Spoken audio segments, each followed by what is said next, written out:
Perfect. All right.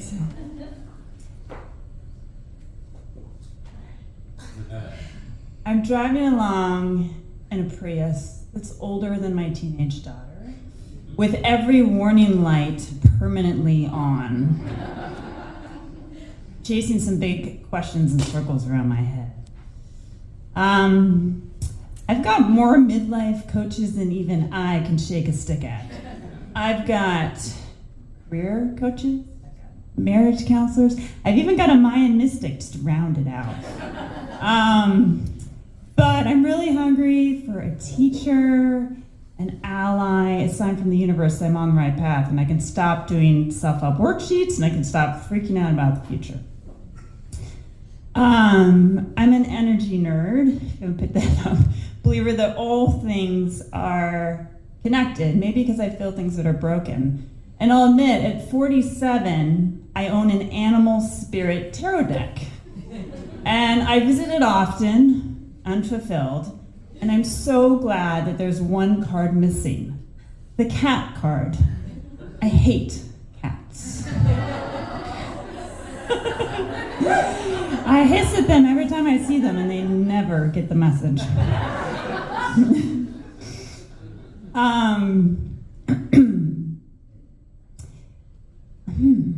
It's part of the process.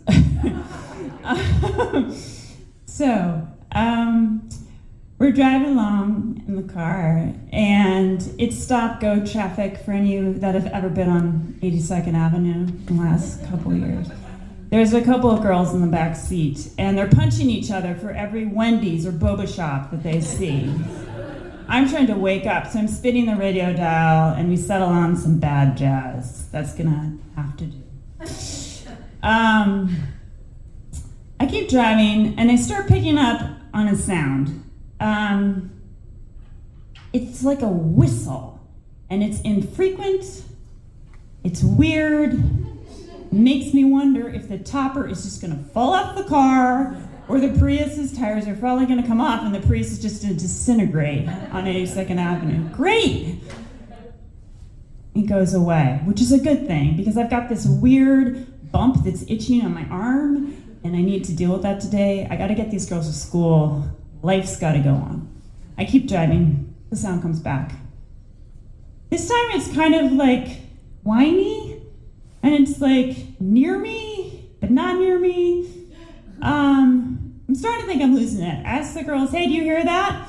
And they're like, no. I shrug them off.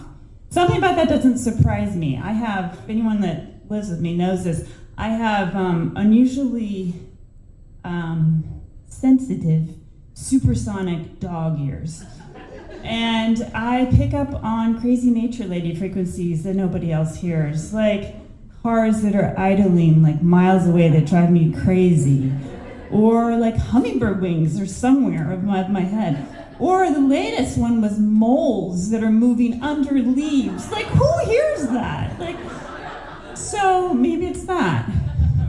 Anyway, I chalk it up to that. I drop the girls off at school, turn around, do the 80-second thing on the way back. The sound perks up. My talents for hearing things are not registering the signal. I don't know what this thing is, but it's starting to make me a little crazy. I pull up in front of my house, park. I need to know what's going on before I go through the rest of my day. So I summon the courage to pop the hood. Pop the hood, go in front of the car, squint my eyes, look in, and scream. It's not the topper that was squeaking. There is a breathing pile of pulsating fur. And against every animal living instinct I've ever had, I slam the hood on this thing hard. And then I book it into the house.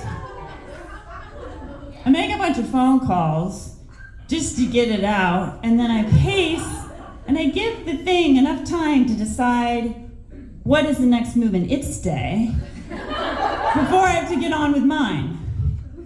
Go back in the car, decide to give it another go. I figure at this point, maybe we can just coexist. Maybe this thing likes the warmth of the engine that is inches away from and can just hang out there. I mean, I am a person that shovels frogs across freeways so they don't get run over, and like moves worms over pavements so they don't get stepped on. I mean, what's the difference? I'm just giving this thing a ride. Anyway, the sound comes back. It's meaner now and louder. And I make it like 3 blocks. I stop, I look up, and the first person I see is a neighbor walking her dog. I'm like, yes, I like dogs. And I look at her and she's got these big headphones on and she's blissed out and she's taking a break, clearly. And her arms and legs are covered in like these flowery animal tattoos. I'm like, she's an animal lover. Great. She can be my wing woman. So I go up there and I get right in her face and freak her out because I've like dropped into her podcast. And I'm like, hey, like, I need help. She agrees to help. We go back to the car. I strike a deal. I'll pop the hood, you look in. I pop the hood. She looks in and her face softens with joy and empathy and connection, and I assume that this thing is still alive. I'm like, yes, I haven't killed the thing in 3 blocks I've driven.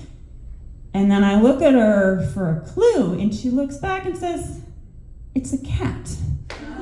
And I'm like, you've got to be kidding me. The one creature I can't stand. Go around and look in, and in like now, like in a place I didn't know existed, like back in the wheel, like above the wheel well, these like 2 beady eyes and this tail.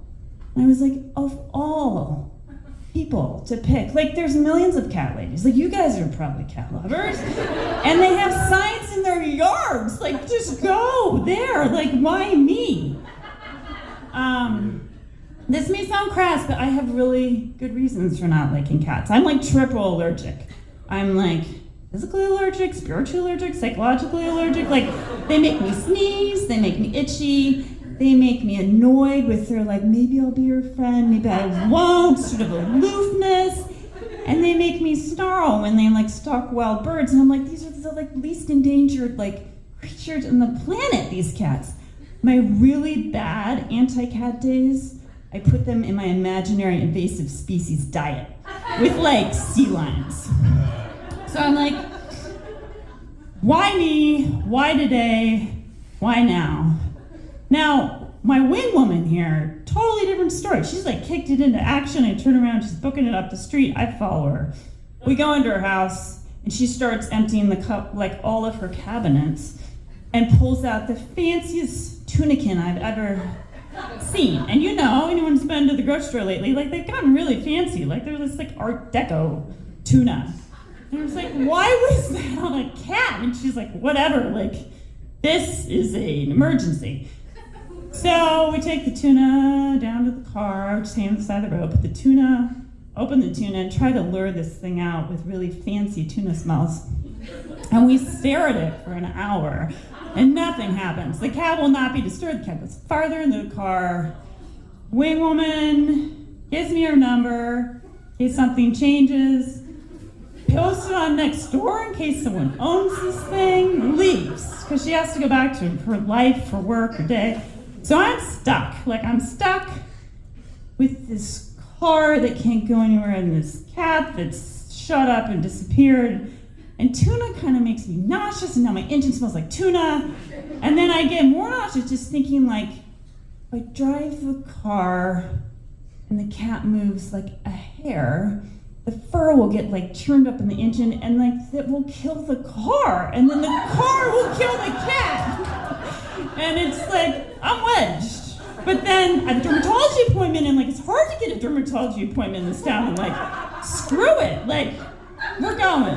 So like, close the hood and decide to drive 10 blocks, cool as cucumber, to a tire shop. And the cat kind of picks up that on the cue, I guess, and starts meowing really loud, really mean, like the stakes have been raised and it's gonna like continue to mess my day. And I'm like, okay. fine. So I pull up in the tire shop, and miraculously, like, there's an open bay, wave people over, explain my situation with the nemesis and the engine. And apparently when you say that, it's like code red, because like I'm swarmed by blue Carhartts, like everyone's on, like the phones come out, like I'm out, and like the Prius is jacked up, like a shipwreck, and like taken apart, like a Lego set doesn't look like a Prius anymore, like it's like wheels are everywhere. And then we all proceed to play the game of 20 ways to get a cat out of your car over like 6 hours.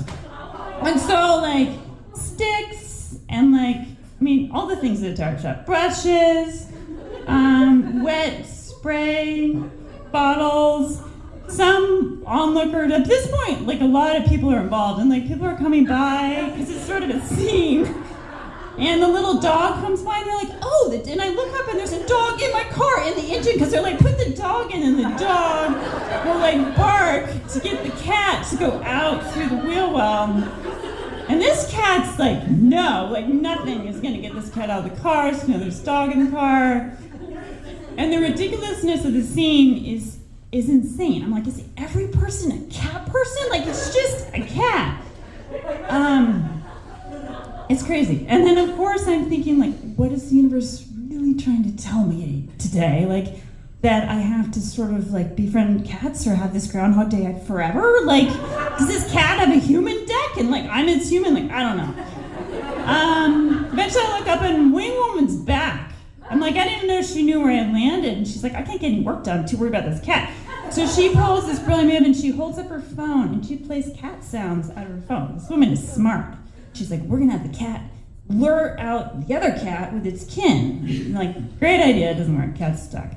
So now like 40 minutes to my appointment, and I'm like, I can't stay like this entire day. Like I need to leave the scene. Clearly the cat's in cat lover hands, like I'm out of here. So I call an Uber, get in, and I give the Uber driver an earful. And I'm like, just to confirm, like, this is a weird day? Like, does this normally happen to people? And then I get to the dermatologist's office and he's examining my arm, and I'm like giving this entire staff an earful.